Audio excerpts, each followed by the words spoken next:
Queremos, nesse momento, agradecer a Deus por mais um momento que Ele nos dá para nós estudarmos e meditarmos na Sua palavra, em nome de Jesus. Queria saber só das irmãs aí, se estão conseguindo me ouvir, tudo tranquilo, né? Sim, pastor. Tá tudo bem. Quando você alguma dificuldade aí, vocês me falam, tá bom? Vamos orar então? Vamos colocar as nossas vidas diante do Senhor Deus Todo-Poderoso, nesse momento. Senhor nosso Deus, em nome de Jesus, nós queremos apresentar as nossas vidas a Ti e colocar, ó meu Pai amado, esse estudo nas Tuas mãos. Que o Senhor venha nos abençoar, venha nos instruir por meio da Tua santa palavra. Que o Senhor abençoe as nossas vidas e que a Tua mensagem venha trazer uma transformação de vida em nossos corações. Perdoa-me, ó Pai amado, os meus muitos pecados. Consagra a minha vida para que eu seja um instrumento da Tua graça, para ensinar aos Teus filhos as maravilhas da Tua lei. Em nome de Jesus, amém. E louvado seja o nome de nosso Senhor e Salvador, Jesus Cristo. Vamos louvar a Deus com uma canção e logo mais os irmãos podem abrir a Bíblia em Isaías, capítulo de número 55.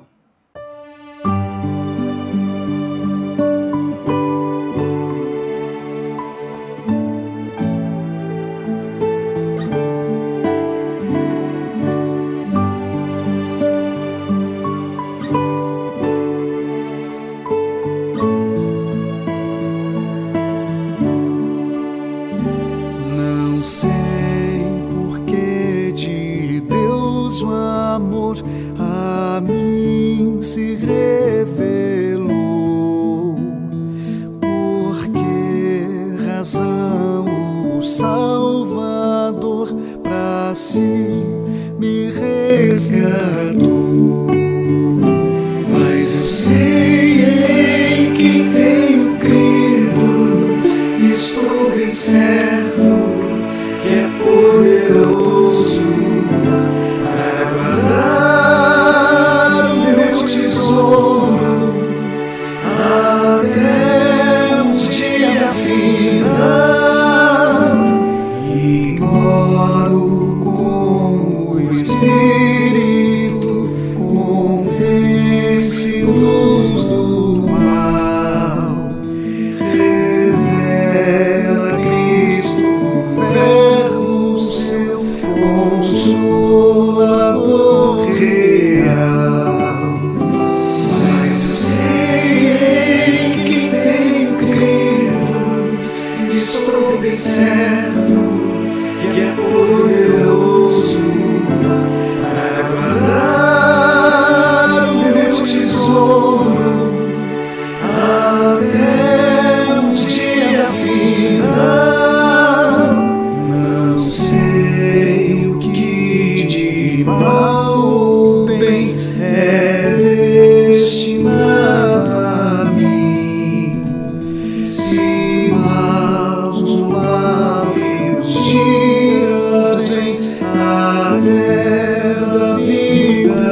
Nesse momento, então, vamos para o nosso estudo da Palavra de Deus, convidando os irmãos, então, para o livro, então, de Isaías, capítulo de número 55. Na verdade, são dois textos que eu queria compartilhar com vocês hoje. Isaías, capítulo 55, e um outro irmão, pedi aí, então, a Marcos Paulo, que esteja abrindo em Jeremias, capítulo 17. Os demais irmãos, então, podem abrir em Isaías, capítulo de número 55.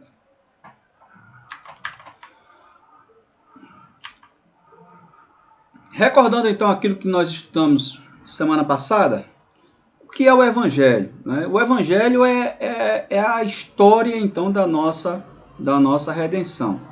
Vimos ali, então, que o Evangelho parte da criação, o mundo pelo qual nós somos criados, um Deus criador, um Deus que revela na sua criação, mas também vimos em relação à queda, a corrupção de todas as coisas, o gênero humano, por causa do pecado, então, e suas consequências. O Evangelho, como é uma história, a nossa história, também, ela não está relacionada só à queda, mas Deus providenciou o meio da nossa salvação pela redenção que há em Cristo Jesus. Que Jesus vem na plenitude dos tempos, e salva o seu povo. E uma vez que nós fomos salvos, somos povo de Deus, adotados por Deus, e a nossa história continua. Ou seja, a história do Evangelho não é só boas notícias, mas são mais e boas notícias. É a mensagem da criação, queda do ser humano, salvação de Jesus e a vinda de Cristo para buscar a sua igreja. Dentro, então, dessa história, nós entendemos, então, que uma vez que Jesus nos salvou, não é o fim. Porque Deus nos fez um novo homem, Deus fez um novo ser. E isso é que nós precisamos entender de como viver nessa ótica do Evangelho, como entender esse novo homem. E para isso, então, é que surge justamente essa pergunta para nós. O que é viver sobre a visão do Evangelho? E é sobre isso, o que seria na prática, então, viver sobre a ótica do Evangelho? E aí eu queria pedir, então, que um dos irmãos leia Isaías capítulo 55, do verso 6 ao 9.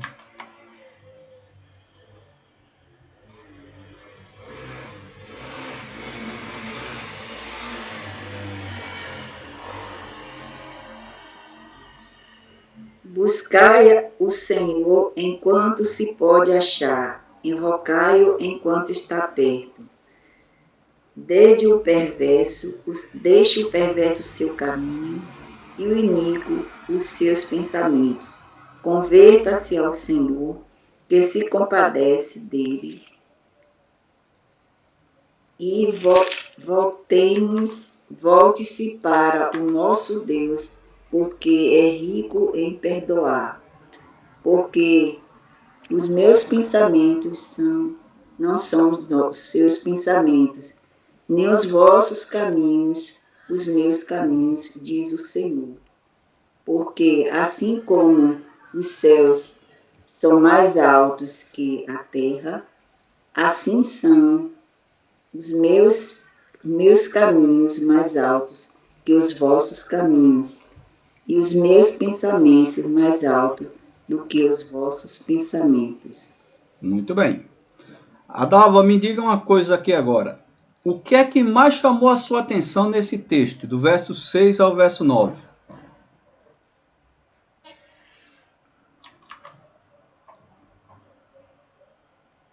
E aí?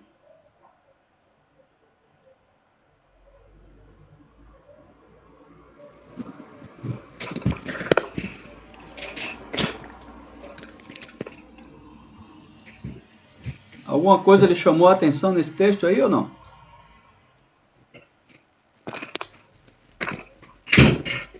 Roquelina, conseguiu fazer a leitura?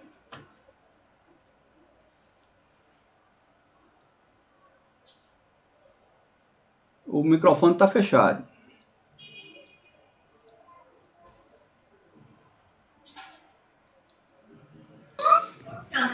Pastor, eu não estou em casa, não. Eu estou aqui com dormir.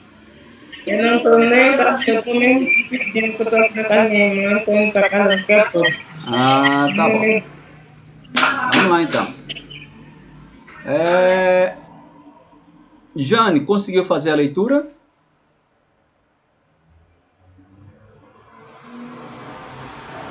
Para você, então, o que mais chamou a sua atenção nesse texto aí de Isaías 55?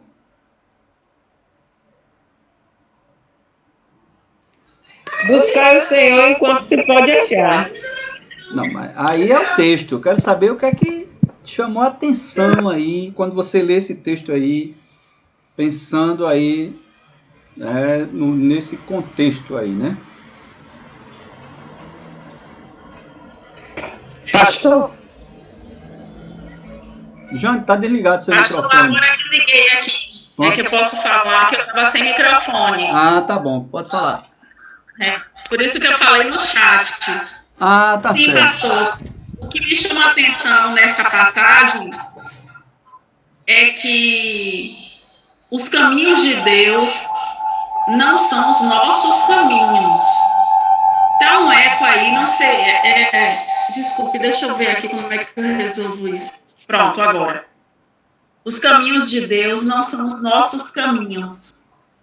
Certo. Isso eu acho assim, é o que eu acho assim mais significativo assim para destacar uma única coisa. É bom diferenciar isso para que a gente tenha discernimento de que nem sempre nossas escolhas, os caminhos que estamos trilhando no sentido das decisões que tomamos, são decisões, caminhos, escolhas que estão dentro da vontade de Deus, nem sempre. Sim. Pensando aí agora, o que é que esse texto diz acerca de Deus? Quem é Deus aí nesse texto? E aí, alguém tem alguma ideia? De novo, vou abrir aqui a Bíblia. Manu, você quer falar? Pode falar. não, eu ia só dizer que eu acho que Deus é quem pode perdoar, porque Ele está mandando que a gente deixe o perverso, deixe o caminho iníquo e os pensamentos, aquelas pessoas que fazem o mal, aí então Ele é quem pode todas as coisas, Ele é quem pode perdoar, é quem pode salvar, é quem pode tudo, né? Vamos pensar aí agora, certo? Nós temos aí um Deus Santo que está querendo perdoar, certo? Mas Ele não está perdoando pessoas boas. Qual é o que é que a passagem fala sobre nós? Que tipo de pessoas nós somos diante de Deus? Isaías capítulo 55. E aí? Nesse sentido, veja que você vai ver um Deus que é capaz de perdoar, um Deus que vai transformar, um Deus que tem um plano, estabelecer um plano, né?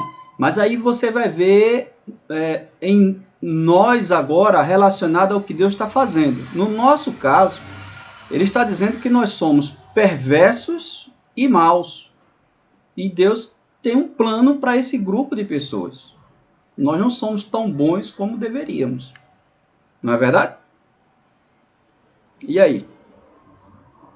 Veja que ele diz... Quer dizer, os pecadores somos nós mesmos. Ele diz aí, ó, o ímpio, né, o ímpio, não é isso que ele diz aí, ó, o ímpio abandona o seu mau caminho e o homem mau se converta ao Senhor. Uma vez que a gente não se converteu, somos o quê? Ímpios e maus. Mas uma vez que nos convertemos, Deus tem um plano para nós. Há um projeto de Deus nas nossas vidas. E aí? Concordam comigo ou não? Sim. Sim, pastor. Não é? Nós temos que ter essa ótica. Então a ótica então do evangelho é essa aí, né? Para que você entenda, né, dentro desse contexto, né, que há um Deus santo, poderoso, criador de todas as coisas, mas há também, né, um ser humano ímpio, pecador, mau, que Deus chama ao arrependimento, dizendo assim, ó, se convertam, né? Se convertam dos seus maus caminhos, né? E o texto aí, algumas versões, vai dizer mais atitudes. Gente, o slide não sumiu não, é só a configuração que eu estou fazendo aqui, porque eu estou gravando vocês aqui, certo? Então os que estão com a câmera ligada, desligada, vai estar gravado para depois a gente colocar no YouTube, tá bom? Novas experiências aí dentro do nosso estudo, tá ok? Vamos então para Jeremias, capítulo de número 17, o verso 9 e 10. Pedir a Marcos Paulo aí então para fazer a leitura.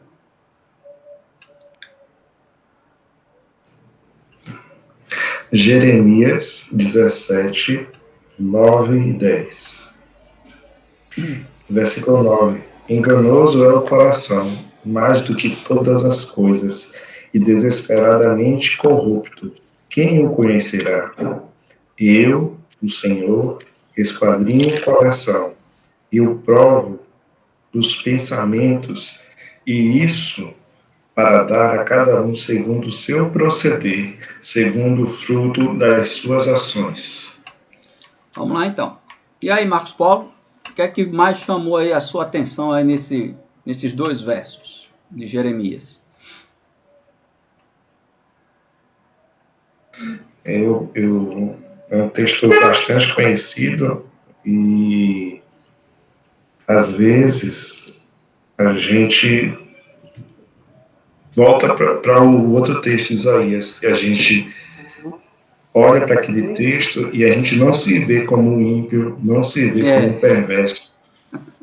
Mas aqui Deus está dizendo que mesmo se a gente não se vê assim, Ele sabe a verdade e Ele vai recompensar, né? Ele vai fundo no nosso coração e vai recompensar segundo os nossos pensamentos, segundo as nossas intenções, não o que a gente acha. O interessante é que não é a nossa avaliação que nós fazemos diante de Deus, mas é a avaliação que Deus tem do nosso coração diante dele. E a avaliação aí, nesse caso, ele diz a Jeremias que é enganoso. Quando nós avaliamos, nos enganamos, mas quando Deus avalia corretamente. E nos conduz também ao arrependimento, a uma mudança de vida. Então, irmãos, evangelho que é evangelho, ele traz uma mudança. Por isso que essas duas passagens bíblicas que nós compartilhamos, tanto Isaías 55 quanto Jeremias 17, ela apresenta uma visão bíblica dessa santidade de Deus, né? E da nossa pecaminosidade. E é sobre esses dois conceitos que nós vamos trabalhar um pouco hoje, para nós compreendermos aquilo que nós vamos estudar hoje, viver sobre a ótica do Evangelho, certo? Nesse sentido, então, eu queria compartilhar com vocês esse gráfico aqui da cruz, certo? O gráfico para que vocês entendam. Um dia nós nos convertemos, certo? Um dia nós nos convertemos. Em nossa conversão, né, iniciamos a nossa vida cristã, ou seja, que o ímpio abandone o seu caminho, né, né, e o homem mau, né, se converta ao Senhor. Foi isso que nós fizemos, nos convertemos. Uma vez que nos convertemos, a nossa vida cristã se inicia aqui, certo? Alguma dúvida até aí ou não? Tudo certinho, pastor. Então vamos lá então. A nossa vida cristã começa aqui, nos convertemos. Mas uma vez que nós nos convertemos, nós temos uma percepção crescente tanto da santidade de Deus, quanto da nossa pecaminosidade. Por exemplo, vou dizer mais ou menos uma percepção, certo? Uma vez que eu me converti aqui, quais são as primeiras coisas que acontecem na minha vida? Eu agora começo a mudar algumas atitudes, algumas áreas. Eu começo agora a entrar numa classe de discipulado para o batismo, porque mesmo que eu tenha minha mãe tenha me batizado na igreja católica, mas quando eu me converto, né, eu entreguei a minha vida a Jesus, é aqui, nesse primeiro passo, que eu vou entender a importância do batismo, né, que é uma confissão pública, que eu vou confessar diante dos homens quem é Jesus. Eu entreguei a minha vida a Cristo, eu agora sou crente, faço parte de uma igreja evangélica, e há um crescimento. Não é isso que acontece conosco? Ou não? Sim, é isso. Vamos lá.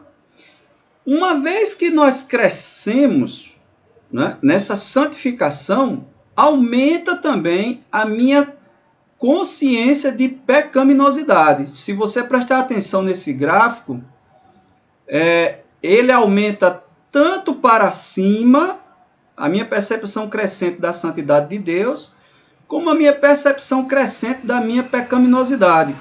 Quanto mais eu cresço na fé, mais eu amadureço e entendo a santidade de Deus, mas também eu entendo a minha pecaminosidade.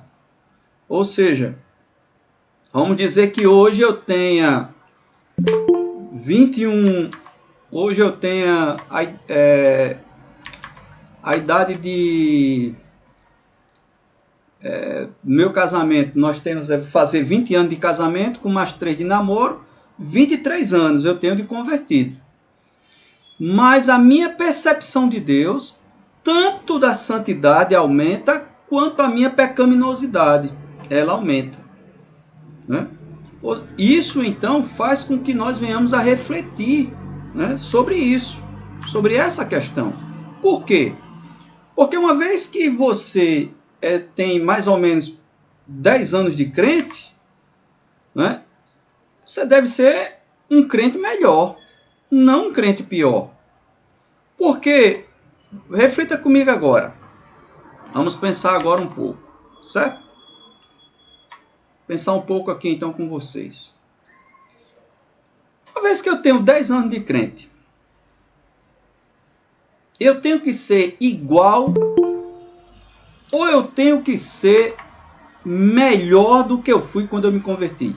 Na opinião de vocês. Pode abrir o microfone e falar. Multiplicar os talentos, né, pastor? Oi? Multiplicar os talentos. A ideia, por exemplo, eu me converti, passei pelo batismo, me identifiquei com Cristo, renunciei ao mundo, e aí 5 anos, há uma mudança, eu tenho uma ideia de uma santidade maior de Deus, e eu tenho uma ideia da minha pecaminosidade. 10 anos, tem uma amplitude maior de Deus em relação à minha pecaminosidade, e 21 anos há um crescimento maior, uma maturidade maior, tanto em relação a Deus, quanto em relação ao meu pecado.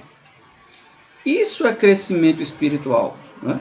O problema de algumas pessoas é justamente o contrário. São pessoas que parece que elas não crescem. São crentes que têm 10 anos na igreja, mas crente que não perdoa, crente emburrado a cada dia, crente que fofoca a cada dia mais, crente que está no vício a cada dia mais, crente que mente a cada dia mais. Ou seja, se ele se converteu, o correto era crescer. Concordam comigo ou não? Ele começou aqui, certo. Ele cresceu, ele vai crescendo, crescendo, crescendo na fé, até chegar na glória. Mas se ele se converteu e chegou aqui, né, aí tem um problema. Por quê? Porque essa pessoa, ela passou da conversão, mas ela não tem uma percepção de Deus. Ou seja, o evangelho era para ela ter aumentado a sua visão, mas ela continua estagnada. Ela continua estagnada na vida, né? Ou seja, nunca teve uma consciência, irmãos, né? E aí é o que a gente chama de minimizar, a tendência de minimizar a cruz. Porque ao invés de a pessoa ter uma percepção maior de pecado e da santidade de Deus, você fica estancado, parado na vida de santificação.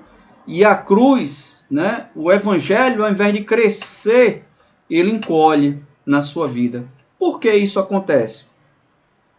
Porque não existe renúncia, não tem adoração genuína, não existe senso de pecado, ou seja, a pessoa se acostuma a pecar, né? E o Espírito Santo, né, fica diminuído na vida da pessoa, né? A pessoa não tem uma vida cheia e plena do Espírito Santo. E isso são consequências de uma pessoa que não cresce no Evangelho, né? E isso é um grande problema, né? Porque diante disso, então, surgem justamente algumas perguntas para nós, né? A primeira delas: quais são as implicações de ver o Evangelho apenas como uma porta de entrada para a vida cristã? E aí, para vocês?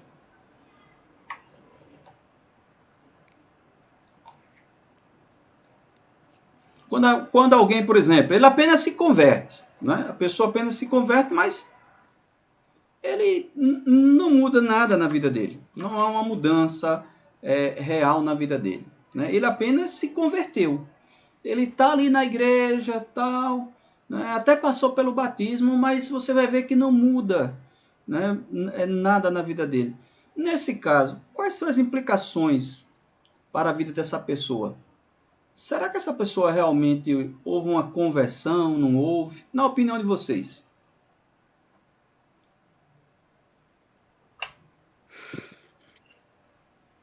E aí? Pode falar.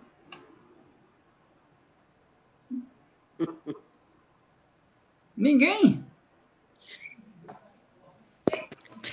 Pastor, é um caso. Diga, irmã Lúcia.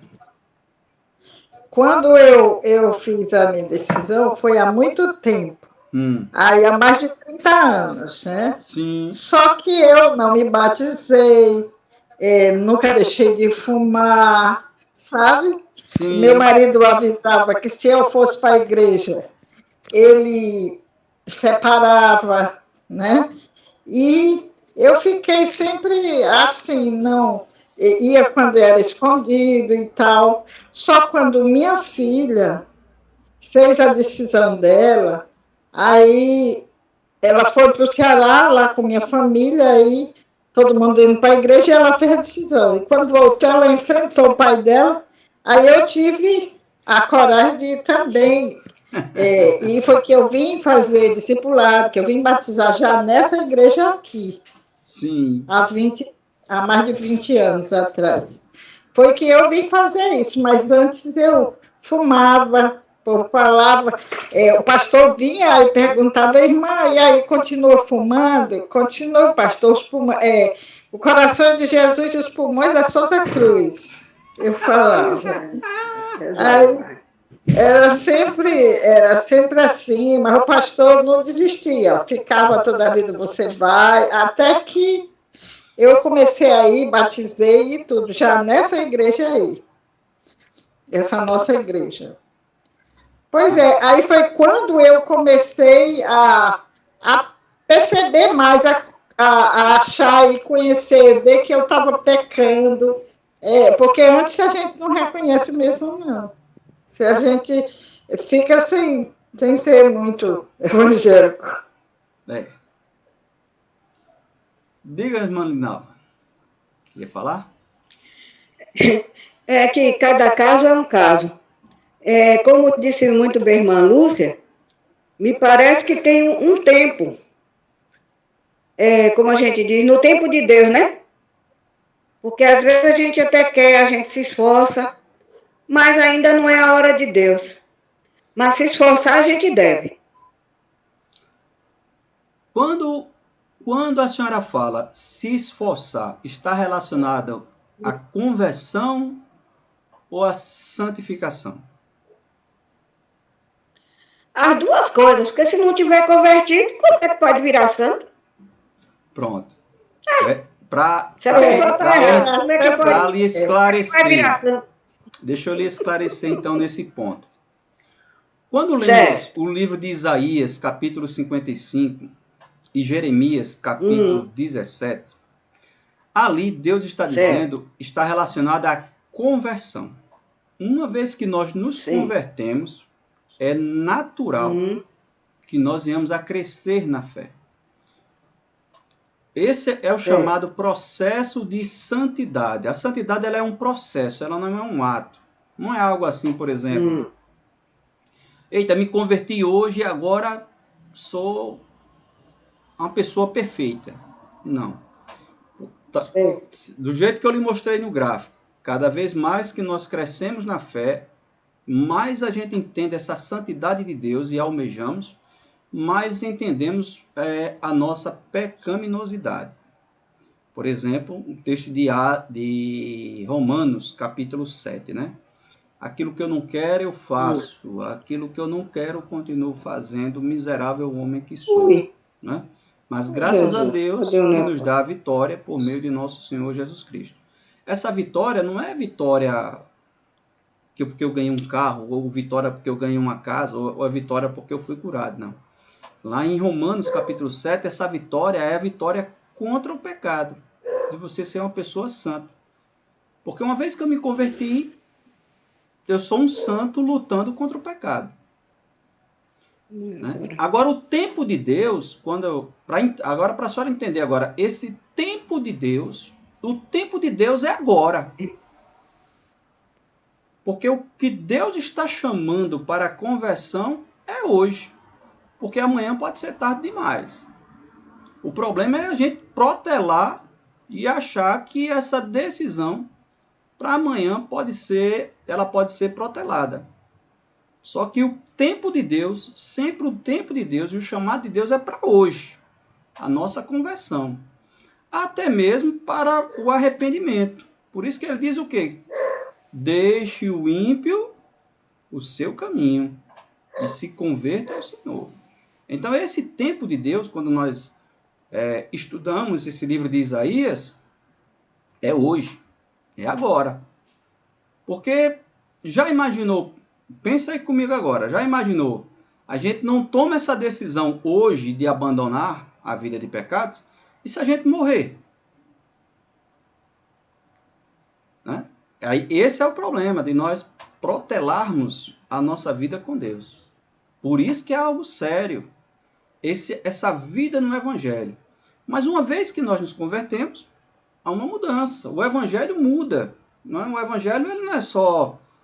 Eita, eu agora faço parte de um grupo de pessoas e agora eu estou lá, deixa a vida me levar, a vida leva eu gosto, não gosto.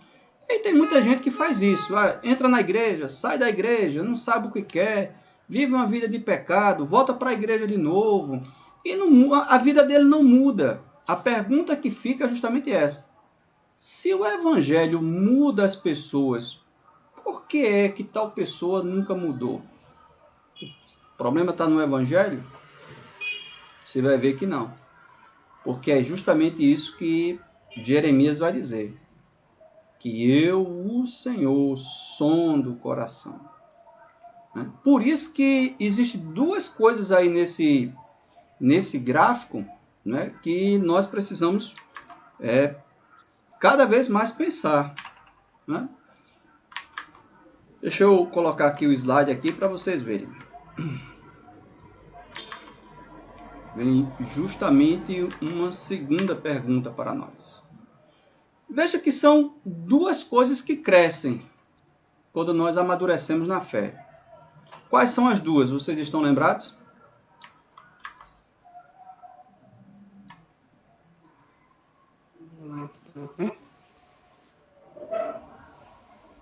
E aí, a perseverança? Não. Duas coisas acontecem aí de acordo com o nosso gráfico. certo?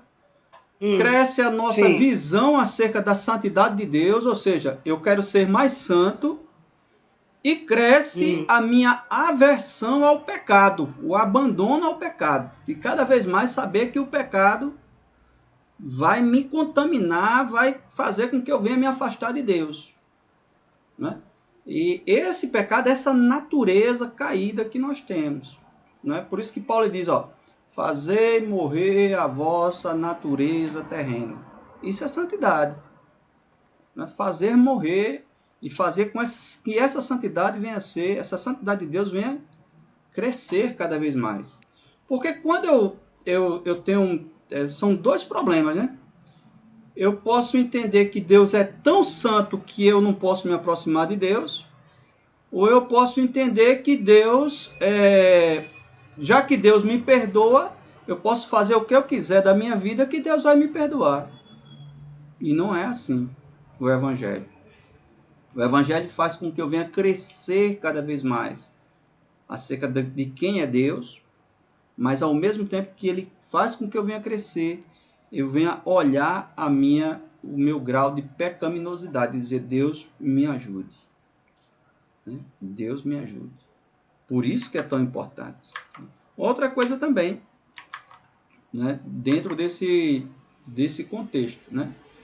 Quais são as duas maneiras pelas quais, né, encolhemos a cruz? Né? Ou seja, existem duas maneiras que nós vimos, né? A primeira delas, então, está relacionada então à renúncia, né? Ou muitas vezes falta de adoração, ou ao invés de encher-se do Espírito Santo, né, ter uma vida vazia do Espírito Santo. Então a nossa santidade ela está atrelada a essa imagem de Deus que está sendo restaurada em nós. Agora sim,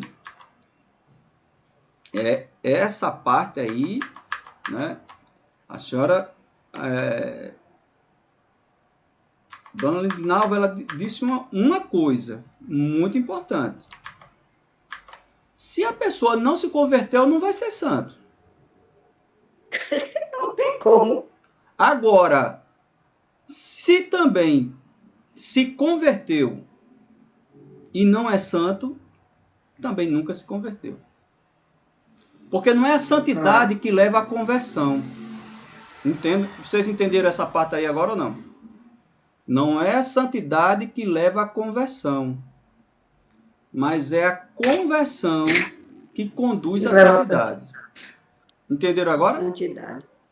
Por exemplo, tem muita gente que quer ter uma vida santa, baseada nas boas obras, numa religiosidade. Aquela pessoa que diz que faz o que é certo. Vou lhes dar um exemplo. Nicodemos. Né? A Bíblia diz que Nicodemos era um homem reto, sincero, né? E adorava a Deus, estava no templo, dava seus dízimos e ofertas, ajudava os necessitados. Mas Nicodemos não era crente.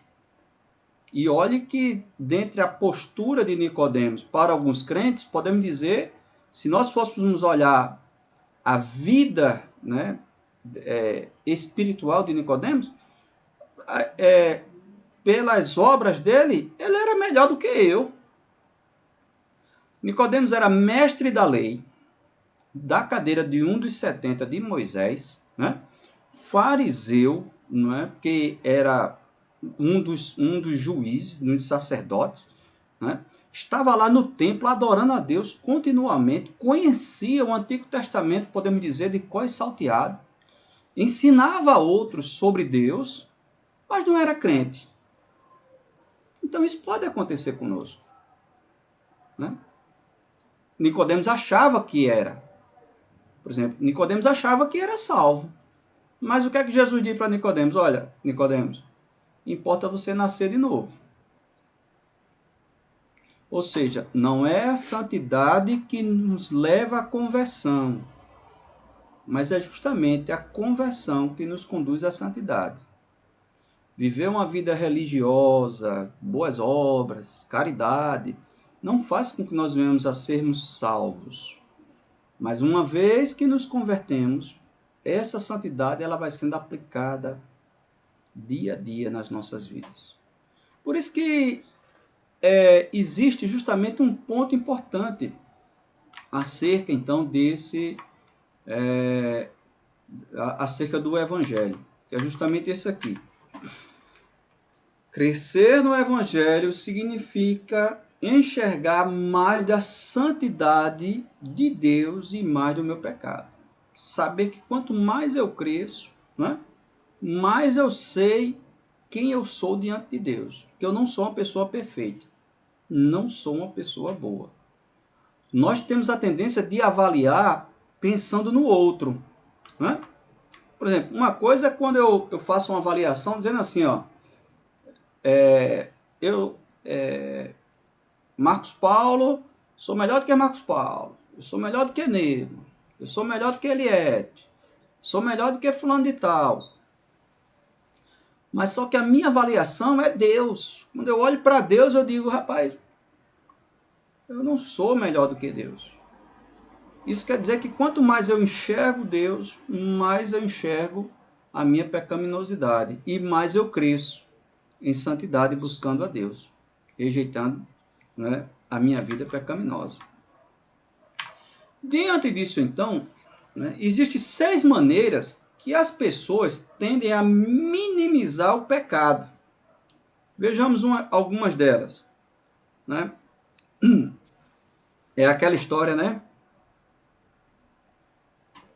Estão lembrados de Adão? Quando Adão comeu da fruta, qual foi a resposta que ele deu a Deus quando Deus se apresentou a ele? Alguém está lembrado? A mulher que me deu a Senhor, que ele não... eu pequei, mas eu pequei por causa da mulher que o Senhor me deu. Ele estava dizendo então que quem era o culpado era quem? Eva. Não, o culpado era Deus. Era Deus. Ele disse assim, ó, Senhor, eu pequei. Se eu pequei porque o Senhor me deu essa mulher. Se o Senhor não tivesse me dado, eu não tinha pecado. Porque enquanto eu não tinha ela, eu estava aqui no jardim, estava vendo aqui, estava tudo beleza. Então, Adão se justificou, procurando se defender, culpando quem? Deus. Culpando Deus. Né? E isso é que muitas vezes a gente faz. Não é só culpando Deus, mas culpando também as pessoas. Olha, Senhor, eu pequei. Mas eu pequei porque Rose estava comigo. Eu pequei porque Marcos Paulo me conduziu a fazer isso. Olha, eu pequei porque Dona Lidinalva disse que eu tinha que fazer isso. Foi por isso que eu pequei. Mas se Dona Lidinalva tivesse dito, eu não tinha pecado, não. Isso é o quê, gente? Isso é o quê? Jogando para o outro. Né? É uma maneira jogando para o outro, né? É uma maneira de minimizar o pecado. Eu me defender. Isso. Né? Eu quero me defender. Ó, Senhor, é o seguinte, eu pequei, mas eu não queria. Eu estou na defesa. Então, isso não é o que Deus requer para nós, mas é a tendência que nós fazemos. E isso faz com que nós não venhamos a crescer na fé. A diferença de dizer assim, Senhor, eu pequei, foi eu mesmo. E eu não tenho como me defender. Outra coisa é fingir, né? Nós temos a tendência de fingir. Né? Nós muitas vezes queremos, então, pastor, mas sabe como é que é, né? Eu não queria, mas foi assim, né? Foi sem querer. Aquela história que foi sem querer, né?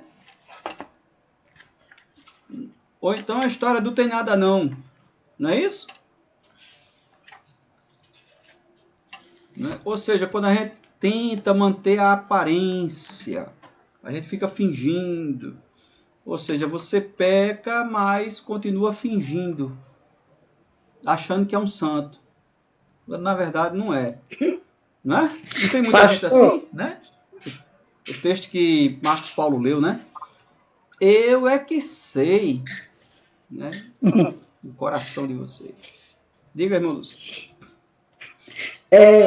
Eu estava no Maranhão, aí ligaram para mim uma pessoa do Rio, que é uma senhora que está meio doente.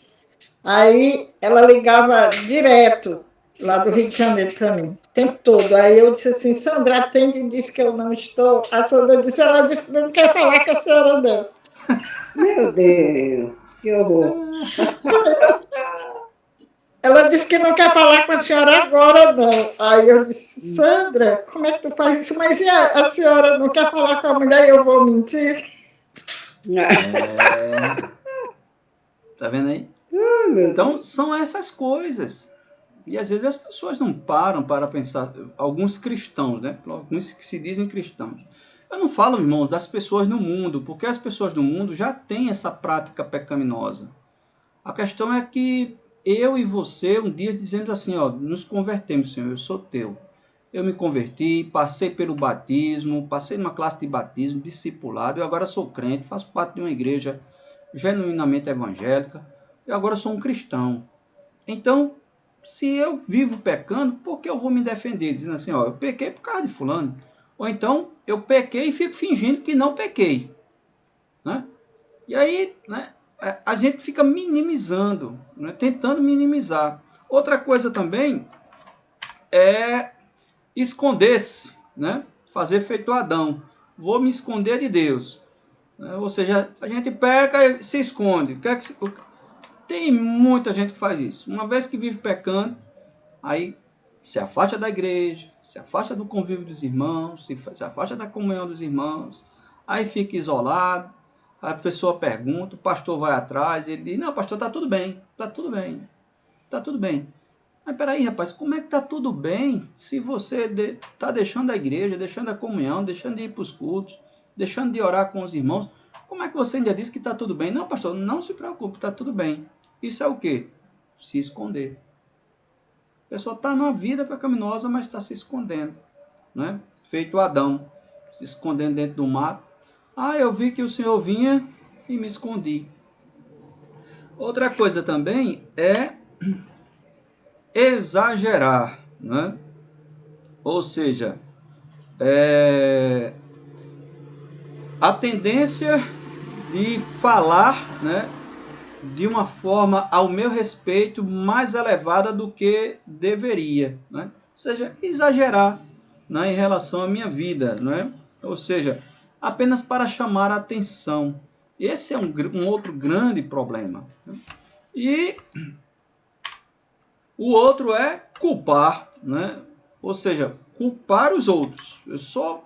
Né, a minha tendência para minimizar, né? Ou seja, eu cometi o pecado, mas para minimizar o pecado, a minha tendência é culpar. Eu quero culpar os outros, eu só não quero me culpar tanto. Né? Olha, o culpado foi o pastor. Mas peraí, pai, por que o culpado foi o pastor? O pastor não veio na minha casa. Se o pastor tivesse feito uma visita a mim, eu não tinha caído. Agora o pastor não veio, então eu me enfraqueci e caí. Ou seja, é mais fácil culpar os outros. Eu tenho a culpa, eu reconheço a culpa. Mas eu tenho a tendência de culpar mais as pessoas do que a mim mesmo. Né? É um conflito, aquele conflito interno. Né? E o último que é minimizar. Ou seja, né, tenho inclinação para dar pouca importância ao pecado, às circunstâncias da minha vida, como se fossem normais ou não tão ruins assim. É aquela história, pastor, eu sei que é pecado, mas não é tão pecado assim. É aquela história do como é o nome? A gente coloca tentar igualar, né? Tentar igualar. Quando eu digo assim, ó, pastor, tá certo, pastor, eu pequei, eu dou pecado mesmo. Agora, quem não tiver pecado, que atire a primeira pedra. Não é? Então a gente tenta minimizar, né, a nossa vida pecaminosa, igualando com os outros, dizendo assim, ó, quem não tiver pecado, que atire a primeira pedra. Mas não é uma questão de atirar a primeira pedra, né? Mas é de nós avaliarmos a nossa vida diante de Deus. Por isso que eu disse a vocês, é um Deus santo e a nossa pecaminosidade. O Evangelho faz com que nós venhamos a olhar através dessa ótica de Deus. né, de colocar as nossas vidas diante do Senhor. E é por isso, então, né, que nós precisamos entender justamente isso. Né? Não esqueça da história do Evangelho. O Evangelho, né, vai falar sobre a criação, o mundo pelo qual nós fomos criados, a corrupção de todas as coisas, da queda, a redenção, né? Mas a história continua. Mas para quê? Para nós estarmos centrados, então, neste Evangelho. Por isso que nós vimos. Hoje nós vimos, então, o que é viver sob a visão do Evangelho. Né? E nas próximas semanas nós vamos ver as demais coisas acerca, então, desse crescimento no Evangelho, né? Dessa vida centrada no Evangelho. Porque nós, irmãos, nós não precisamos viver uma vida de fingimento. Temos um Deus que nós podemos ser o mais sinceros possíveis. Ele diz lá, ó, eu sondo. Né? Se eu tenho que me olhar e dizer, Senhor, eu tenho sido uma pessoa ímpia diante de Ti? Que tipo de pessoa eu tenho sido diante do Senhor? Né? Eu me converti, mas durante essa minha vivência no Evangelho, de que maneira eu tenho enxergado a Tua santidade e a minha vida contigo? Será que eu tenho minimizado a vida pecaminosa que eu tenho levado? Né? É mais fácil viver com ódio e inimizade do que perdoar? Né? Será que o Evangelho não conduz ao perdão? Será que o Evangelho não conduz a uma mudança de vida? Será que o Evangelho não conduz a uma mudança de atitude? Se o Evangelho conduz a uma mudança de atitude, por que existem algumas coisas que ainda não mudou em mim? O que eu preciso fazer para que isso mude? Né? E aí a gente não pode esquecer, o Evangelho é poder de Deus. O Evangelho é Jesus. E é justamente essa transformação que Ele quer fazer nas nossas vidas. Amém? Amém. Eu posso falar uma coisa? Pode. Amém. Todos os dias eu me coloco à disposição do Senhor para Ele fazer minhas contas. Senhor, deixe em mim o que está certo e tire de mim o que está errado. Todo dia eu me coloco assim. Para Ele, faço minhas contas. Aí eu digo, se o Senhor me levar agora, eu não quero ir com pecado. Então, por favor, faça minhas contas. Veja o que é que eu estou errando, onde é que eu estou acertando. E na minha idade não dá mais para a gente brincar, né? Não dá, não. Se já não dava antes, imagine com a pandemia. Agora que não dá mesmo. Não dá para brincar, não. Todo dia eu peço a ele fazer minhas contas. Mas lembre-se, a sua conta, a gente não tem mais conta. Uma vez que a gente se converte, toda a nossa conta foi paga. Não tem mais dívida. É isso que precisa entender. Conversão é o cancelamento de uma dívida. Quando ele diz assim, ó, e ele cancelou todo o escrito de dívida que era contra nós, que nos constava de ordenanças. Então não tenho mais dívida a pagar. Por exemplo, é tanto que hoje eu não chego para Deus dizendo assim, Senhor, olha para minhas contas. Porque minhas contas estão pagas. Já foi tudo pago no madeiro. Por isso que não há mais nenhuma condenação aos que estão em Cristo Jesus. E isso é o Evangelho. Quando Jesus subiu no madeiro e disse assim, ó, está cancelado, né? Está consumado, está pago. Ou seja, toda a minha dívida foi paga no madeiro. O que eu fiz no passado, é isso que precisa entender. O que eu fiz no passado, o que eu fiz hoje e o que eu fiz, que eu venho a fazer daqui até a sua volta. Por isso que o Evangelho é tão maravilhoso. Porque não tem mais dívida. O que resta agora é uma vida santa. Por isso que eu disse, é um santo lutando contra o pecado. É uma luta.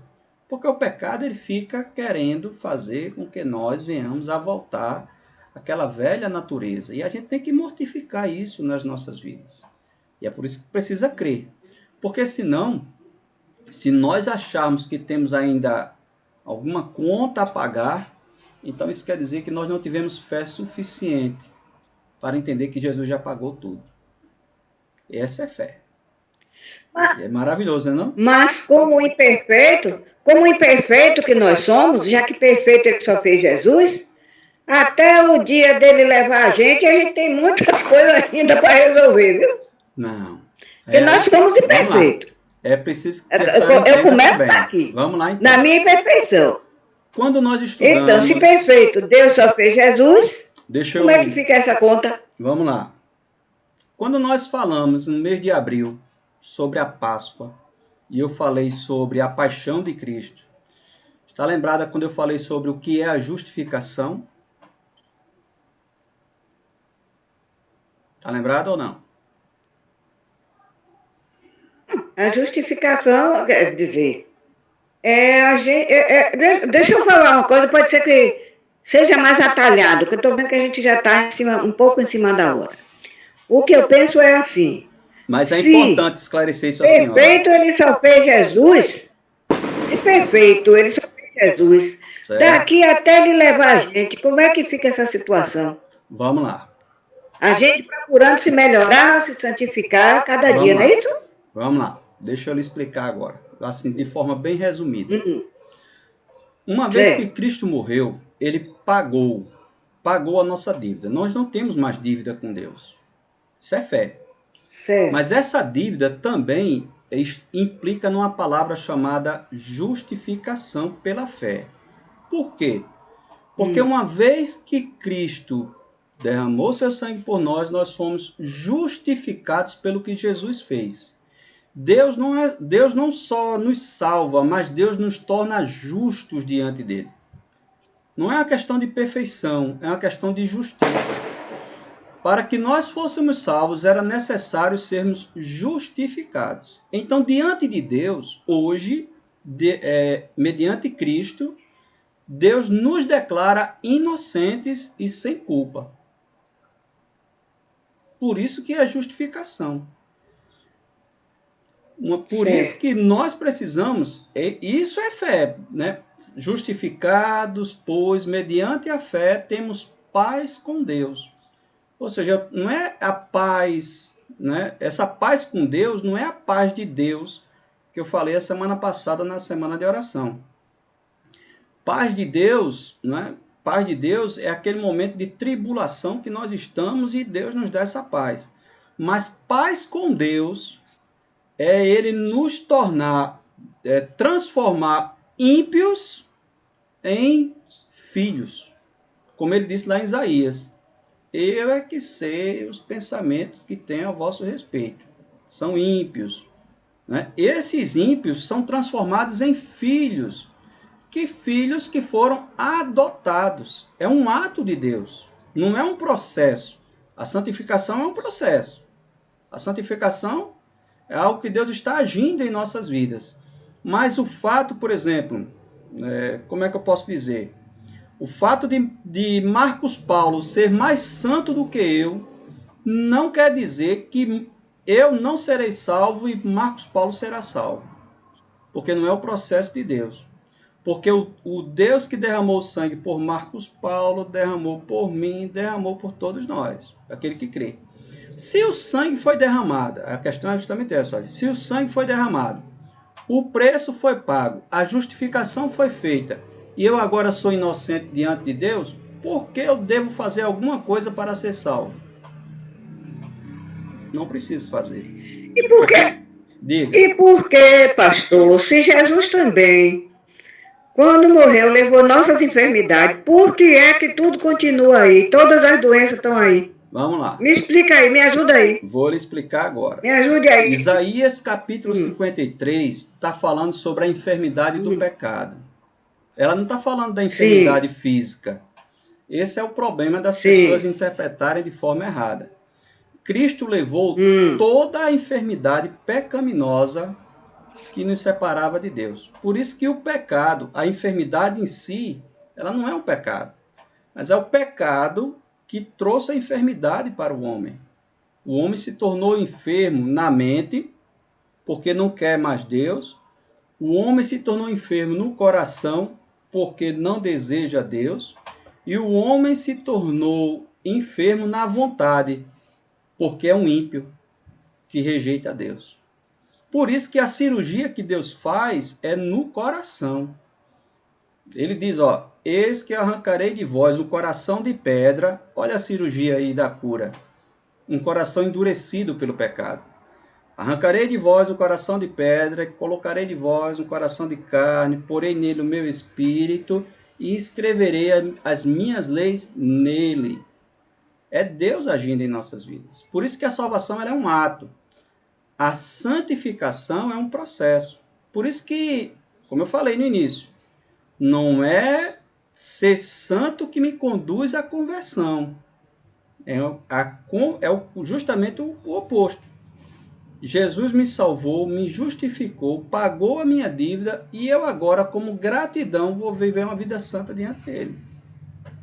Eu não tenho dívida para pagar. Eu só tenho que crer e dizer assim, Senhor, está pago. Senhor, eu pequei hoje, mas a dívida já foi paga. Eu não tenho dívida. Porque se eu colocar na minha cabeça que eu tenho alguma dívida, é justamente o diabo que fica me acusando. Você não é crente não, rapaz. Tá vendo aí, pecou de novo e tal. Por isso que a justificação pela fé foi o que Martinho Lutero fez quando entendeu que ele não precisava pagar pelas suas dívidas de pecado. Porque está pago. Nós só temos que descansar. Por isso que é evangelho. E esse evangelho faz com que eu venha crescer e dizer assim, Deus, obrigado. Eu só tenho que te agradecer e viver essa vida santa e reta. Agora, se Deus não fizer essa cirurgia, você pode ser, como diz a história, pode ser Santo Agostinho. Não vai mudar na vida, não. Né? Não é a minha... Eu não faço as coisas para ser salvo. Eu não faço as coisas para ser salvo. Eu faço porque fui salvo. Tudo pago. Agora sim, peco? Com certeza eu peco. Agora dou nome ao pecado. Né? Senhor, olha, eu pequei hoje. Mas qual foi o pecado, cara, que você cometeu? Rapaz, Senhor, na minha cabeça veio uma certa arrogância e tal. Minha cabeça veio aquela soberba, que o Senhor arranque isso da minha vida, do meu coração. Me ajude. Me ajude a ser mais humilde. Me ajude a ajudar pessoas. Né? Que me ajude a fazer com que eu venha ser, né, aquilo que o Senhor planejou para mim, como a tua palavra diz. O Senhor tem um plano para a minha vida. Então, eu quero viver debaixo desse teu plano, não do meu. Porque se eu for viver o meu plano, eu vou errar. Que o Senhor me ajude. Mas a conversão é hoje. Em nome de Jesus. Amém? Vamos orar? Amém. Os irmãos têm algum pedido de oração? Que Deus faça cirurgia no meu coração e na minha mente. Né? Começo logo por mim mesma. Começo logo por mim. Mais alguém? Coloquei aí no chat. Colocou? Deixa eu ver aqui.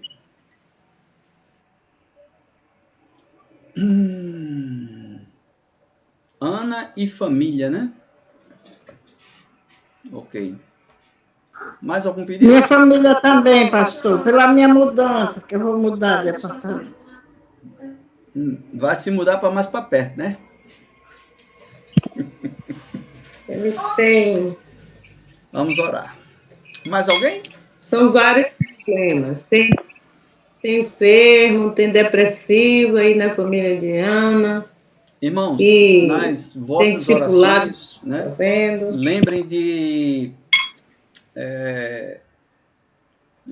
um amigo meu, um irmão em Cristo, ele é missionário no campo de Jardim de Piranhas, no Rio Grande do Norte. O nome dele é Daniel.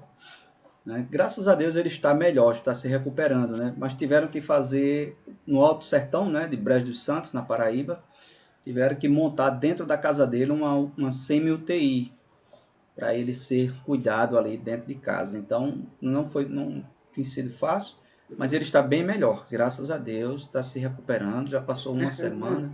Os irmãos estejam orando por ele, tá bom? Como é o nome dele? É Diego. Diego o nome dele, né? Diego? Diego, sim. Missionário Diego. Missionário Diego.